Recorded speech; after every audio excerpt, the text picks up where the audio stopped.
I'm Carla Macias, and welcome to Austin's own medical show, the Best Docs Network, the show that's guiding you to the best doctors in the Austin Round Rock area. Our show is also featuring one of the top medical facilities in Texas, Forest Park Medical Center, and their physician partners who are really changing people's lives. First off on our show is plastic surgeon Dr. Ned Snyder.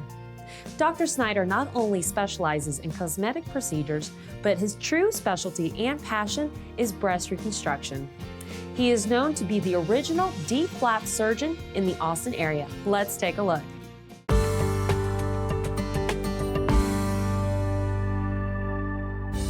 Last October, I went in for my yearly mammogram. My family has a long history of breast cancer, and so I like to try to stay on top of that. I got a call the next day from my doctor, and from that I knew that there was probably something wrong. She told me that I had ductal carcinoma in situ, which is a non-invasive breast cancer. I consulted with a couple of different breast surgeons. I was referred to Dr. Snyder. We went through all of the different procedures as far as implants or the flap procedures. In the end, I chose the bilateral mastectomy with the DIEP flap reconstruction.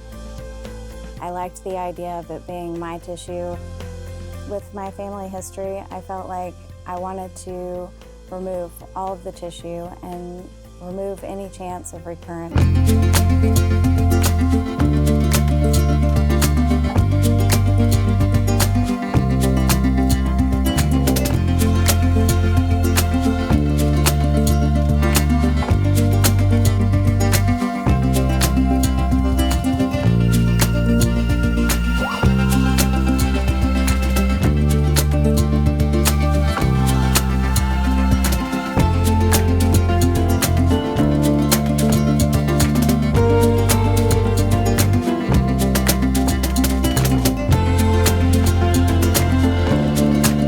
Rapid recovery. By 6 weeks, I think she was back at work and functioning as pretty much normal.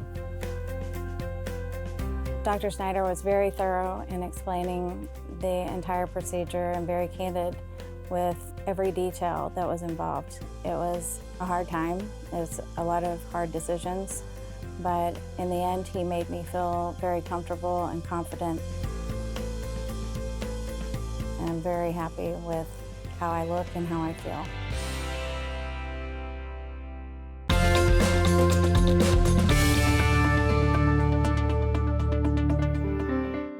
Stretching can help boost circulation and digestion. Remember, when stretching, to hold each position for about 25 seconds and to breathe deeply.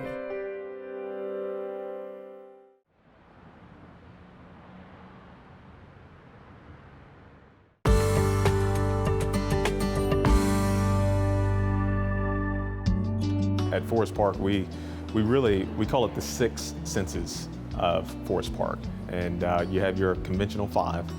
And it talks about the experience that you get from the minute that you come onto our campus. So we're really kind of playing into those senses. So what are you seeing when you first get on the campus and walk into our hospitals? Are you looking at just great architecture? Are you looking at a brighter environment, with natural sunlight and things of that nature? The art program is something that plays into the healing aspect, the visual aspect. So you'll see sculpture, you'll see original pieces, you'll see prints, you'll see a little bit of everything. And the way that we attack art is you should feel a little bit uncomfortable with art, because if every piece of art in our facilities was something that you absolutely loved, then you probably didn't reach the entire community, because we all have different tastes, different aspects of what we like. What are you smelling? We have engineered scents in all of our hospitals to where it's an engineering system called ScentStream, and it's built into our HVAC, and the scent that Forest Park has chosen is called Clean Sheets.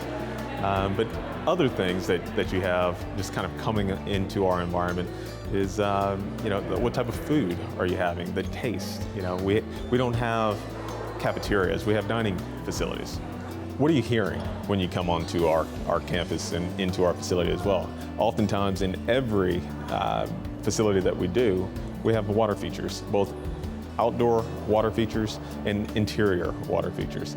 So it provides a calming type sound that resonates throughout our facilities.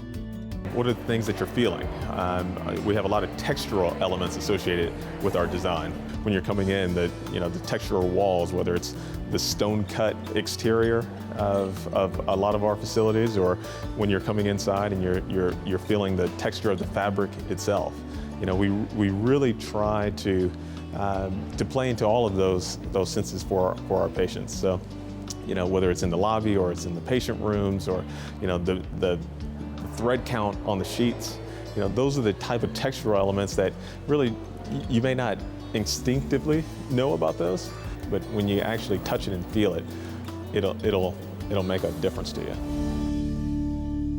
Every one of our facilities is a minimum of LEED Silver.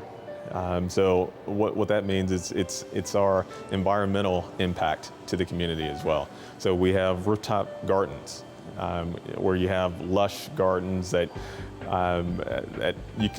can be seen from all of our patient rooms. You're seeing planting, you're seeing stone, you're seeing in some cases water features associated with even our green roofs. But it's something that really kind of plays into the sixth sense of Forest Park, which is heal. And having a patient room that looks down onto grasses and trees and plants, and it intrinsically has a healing aspect that really our patients have grown to appreciate. Again, we're playing to each of those senses, and then our sixth sense is heal, because at the end of the day, that's why we're here. We're here for the community, we're healing patients, and providing a place for our physicians to practice medicine. Walking onto our campuses, from step one, what we really kind of focus on is that entire experience. It should look and feel not like a hospital, but it should look more like a hotel. You're really seeing something different. It has a completely different feel from anything else that you've seen in the market. Our job as developers and as Forest Park Medical Center is to deliver a facility that's different than what the physicians are used to, what the patients are used to.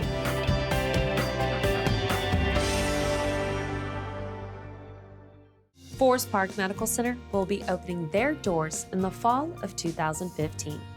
This hospital is a 4-story, 145,000 square foot facility containing 10 operating rooms, 6 ICU rooms, 40 patient rooms, with many of them containing family suites. Now let's hear from the people behind this project, the Neal Richards Group, and their vision for Forest Park, Austin.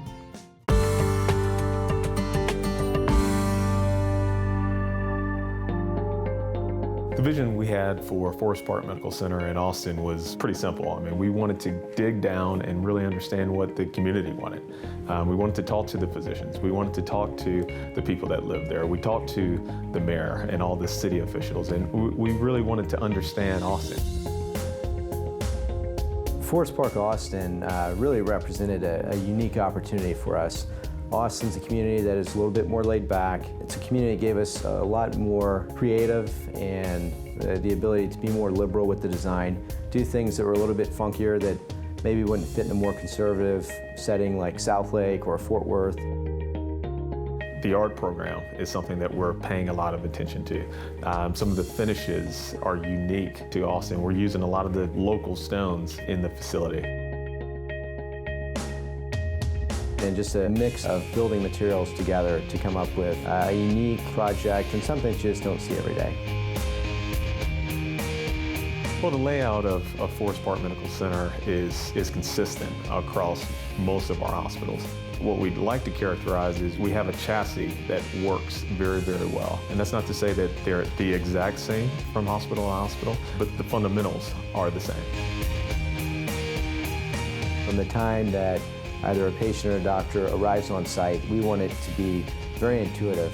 Where do I turn in? Which building is mine? The layout of our lobby, the layout of our doors. If you're a physician, a staff member, or a patient, it's very intentional so that you can get through easily and not have a lot of stresses and anxiety just with reaching your final destination.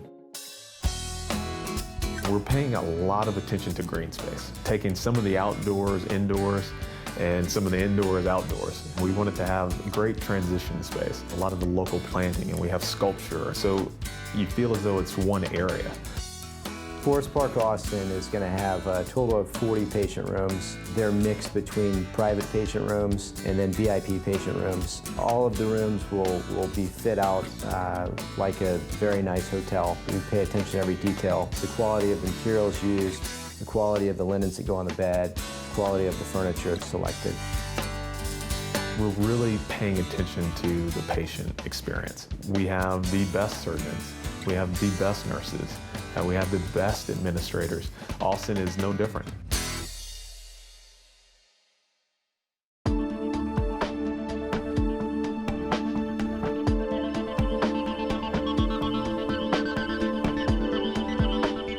Rachel has a question for Dr. Komen. What are the different ways to treat ear deformities? There are essentially two ways to treat ear deformities. One of them is ear molding. This is reserved for patients if their deformity has been identified in the first 2 to 3 weeks of life. And then the other is an otoplasty, which is the surgical correction. And this is usually performed at 5 or 6, but it can be performed also into adulthood.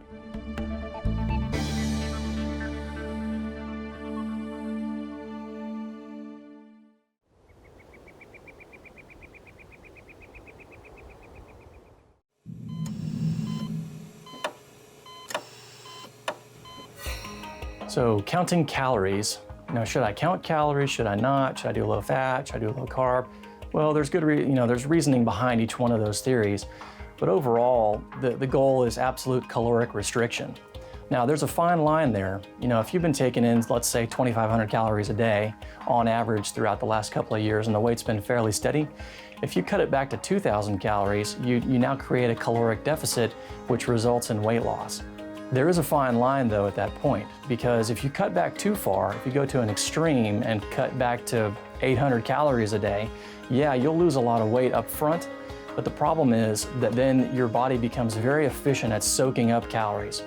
So on the back end, when you resume your regular diet, those fat cells come roaring back. So the goal is to create just a slight caloric deficit where you're burning a few more calories, taking in a few less calories, and that results in weight loss.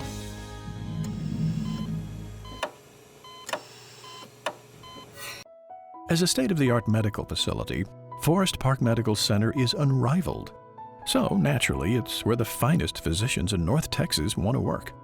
And because of the extraordinary level of comfort and care provided to our patients, Forest Park Medical Center is where they prefer to come to. We're just happy we could bring them together.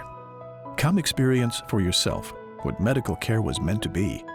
Forest Park Medical Center, your destination to better health. For more information on any of the doctors you've seen on today's show, log on to bestdocsnetwork.com. From there, you can click on Austin under the Our Doctors tab. You can browse through all the different doctor specialties a part of our network and also check out more educational videos. We're going to continue today's show with Dr. Michael Lee, who is the go-to doctor for weight loss procedures. Now let's tune in and see how Dr. Lee performed a hernia repair on one of his patients during a gastric bypass.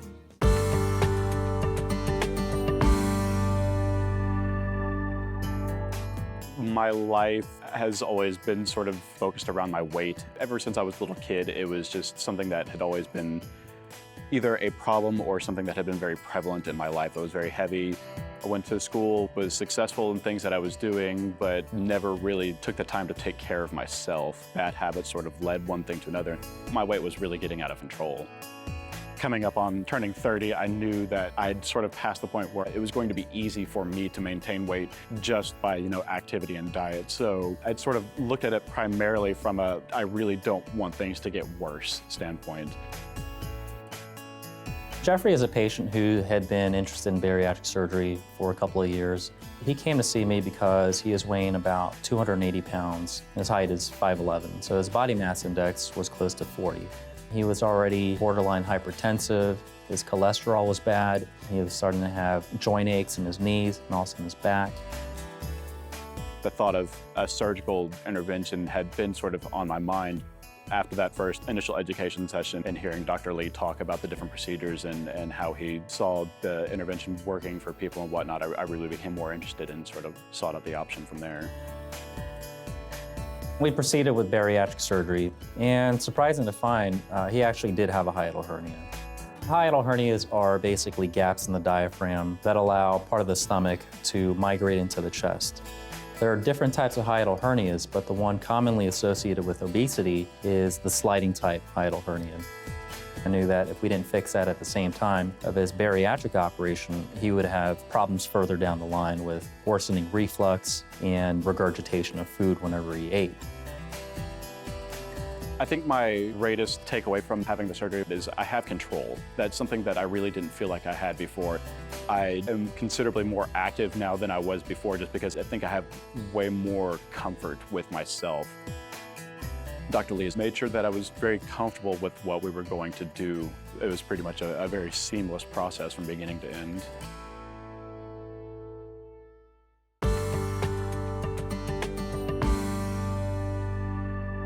The most rewarding part about Texas Fertility Center being affiliated with Susan G. Komen is the ability to really give back to the community and to promote awareness of this aspect of what we do. So every year we have a big group, a big team that comes together. We associate with several other OBGYN groups in town who have staff members and physicians that all join the TFC team, and we have t-shirts just like all the fun teams do, and we go out there and support the cancer survivors as well as all the women and families who have someone who's struggling with cancer now. We're just so excited to be a part of this race. The Komen Foundation is a very important foundation, and what they've done is phenomenal for so many people. And we're very proud to be associated with them. We're very proud to be members of Doctors for the Cure. And we're so happy that we can get such a big team out here under Wendy Blocker's direction, who is one of our marketing people, and she is just an incredible motivator. And she's done a great job of building team spirit and building so much excitement around this race. And this is something we do every year. And again, we're just so happy to be associated with the foundation and to be a part of the race. I think the race is already a huge success.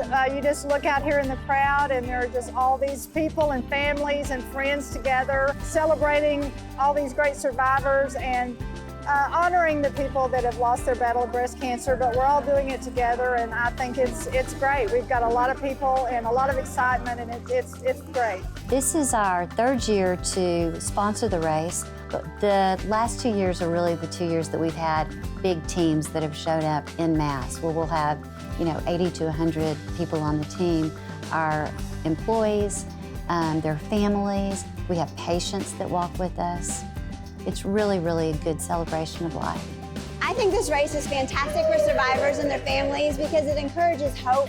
It gives them something to look forward to every year, and it's just a reward for their travel, their journey, what they've been through, and to be able to get together and celebrate with their families, with their community, and with other people that are still on this journey. It's just a day of celebration for them. So this race does all of that. It's a beautiful day. We're out here support of Komen Foundation, and I'm personally running for my mother-in-law, Linda Wilson, who's a 5-year survivor. Komen Foundation does so much for counseling our patients and their families who have or are facing breast cancer. They provide a tremendous amount of resources, and they help us in counseling our patients, specifically for fertility issues when it comes to breast cancer and diagnosis. We have a really unique relationship with Susan G. Komen, in that probably close to 10 years ago, the oncologist in town started aggressive therapy for women who are young who have premenopausal breast cancer, and it has a very, very high cure rate. But unfortunately, some of that aggressive therapy that results in a cure can also cause significant problems with infertility down the road. So we worked with many organizations, Komen in particular, in really trying to promote fertility awareness and particularly fertility preservation awareness. And we are set up to do elective egg freezing, elective embryo freezing, where individuals or couples can come in and say, we're faced with this treatment that is going to be ongoing for maybe the next 3 to 5 years, and we don't want to lose our opportunity to start a family. So we have the ability for women to be able to freeze their eggs prior to initiation of therapy, particularly if it's a therapy that's likely to render them infertile down the road, or for couples to retrieve the eggs, go ahead and fertilize them, and then freeze embryos so that as soon as they have the green light to attempt pregnancy, we're ready to go. Best Docs Network, helping people find the right doctor at the right hospital. Best Docs Network, featuring Forest Park Medical Center.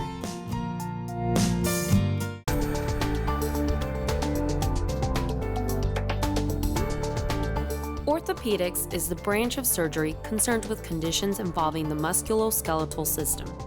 Dr. Nathan Breazeale is an orthopedic surgeon here in the Austin area who treats muscular trauma and sports injuries.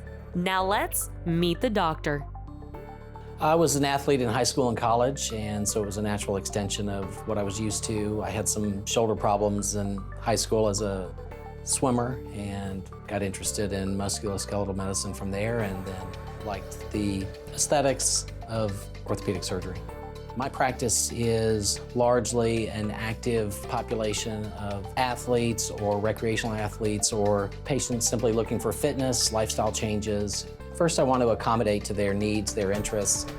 Those are active interests. We want to get pain gone, function back, restoration of function, and get them back to doing the things that they want to do.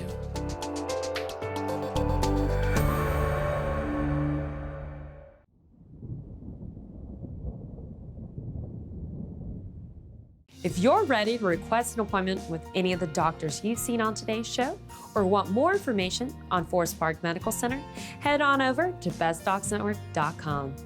One of the Forest Park physicians you can find on our site is awesome urologist Dr. Bryan Kansas. Now let's listen as Dr. Kansas discusses erectile dysfunction with one of his patients.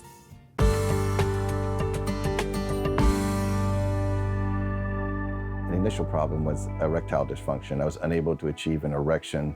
It took a long time to become aware it even existed. You know, it was a gradual deterioration. 6, 7 years ago, I was diagnosed with heart disease, and one of the first symptoms of heart disease is erectile dysfunction.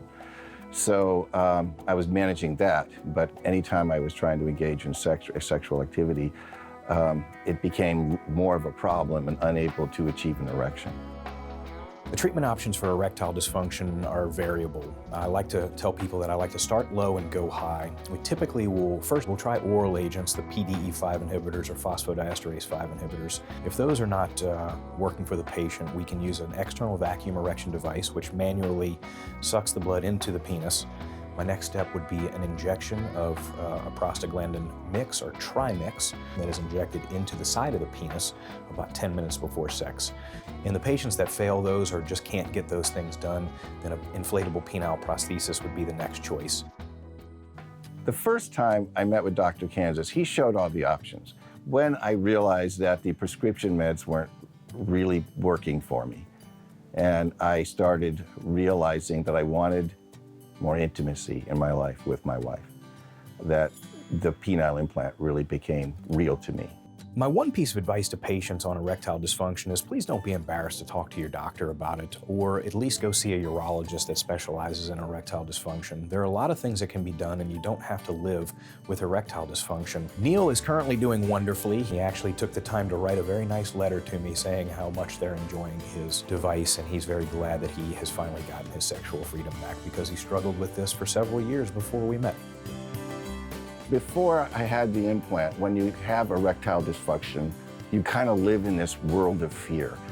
There's a constant doubt. There's a constant apprehension about having sex. After the implant, it's guaranteed success. My sex life with my wife couldn't be better.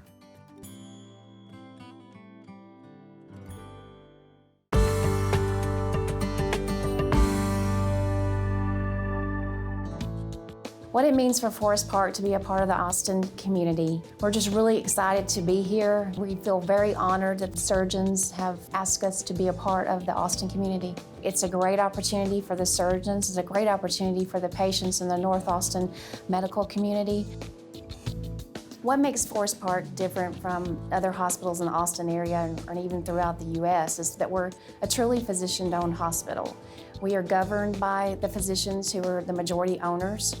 So the physicians have a lot of say-so in the day-to-day operations of the hospital, from the medical staff to the OR and to the equipment that they want to have as part of their hospital that they own. We have 3 existing hospitals that are open right now and 3 under development. They're all truly unique. Every hospital serves the physicians that are participating in the hospital. Every community has a different need, and so we will serve what Austin needs and what our surgeons need. Each hospital is like a 5-star hotel, so that when a patient and a family member walks into the hospital, you really don't think that you're in a hospital. It's not a cold, sterile environment. It's very warming. You feel comfortable there. The patients' rooms are very spacious. They're very beautiful. Some of the hospital rooms actually have a VIP suite attached to the patient room. That room has a flat screen TV, a refrigerator, a pull-out bed, so family can stay overnight. The caliber of physicians that we have at Forest Park, we think are some of the best that Austin has to offer to patients. The estimated number of physician partners we have right now, we have 70 in the partnership. We have 12 different specialties involved in our specialty mix. We hope to add additional partners in the near future, as well as additional specialties. We bring the best surgeons to our hospitals. We have the best staff, we have the best service. We feel like the best hospital that Austin will have. Forest Park Medical Center is truly one of a kind. Forest Park Medical Center is a different kind of hospital, designed for warmth, designed for comfort. Forest Park Medical Center is your destination to better health.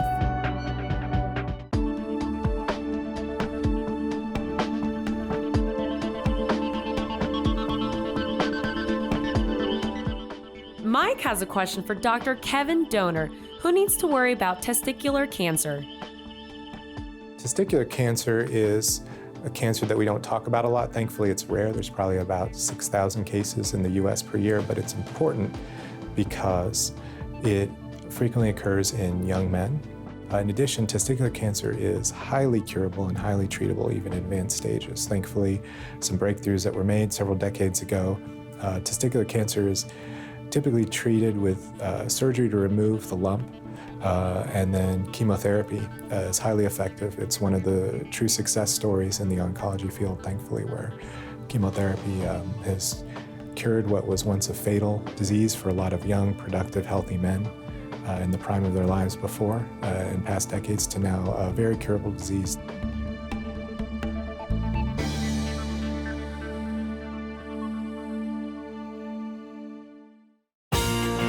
Lodging provided by Radisson Hotel and Suites. Thank you everyone for joining us on another episode of Best Docs Network featuring Forest Park Medical Center. Now, if you didn't find the doctor that you were looking for on today's episode, head on over to bestdocsnetwork.com. Got any questions or comments or a great story about one of your physicians? Send us an email at info@bestdocsnetwork.com. I'm Carla Macias, and we'll see you next week.